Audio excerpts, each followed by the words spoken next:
আজকে থেকে শুরু হতে যাচ্ছে ধামাকা কুইজ। যে কুইজে অংশগ্রহণ করে আপনি পেতে পারেন অনেক পুরস্কার।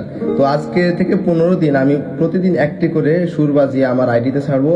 প্রত্যেকটা দিনেই যারা সুর শুনে বুঝতে পারবে আমি কি গানের সুর উঠাইছি এবং কমেন্টে জানাবেন, তাদের জন্য রয়েছে সুন্দর একটি পুরস্কার। পুরস্কারটি অবশ্যই কুরিয়ারের মাধ্যমে পাঠানো হবে। তাই 15 দিন একটা আমার আইডিতে ফলো রাখুন এবং কুইজের সঠিক উত্তর দিন।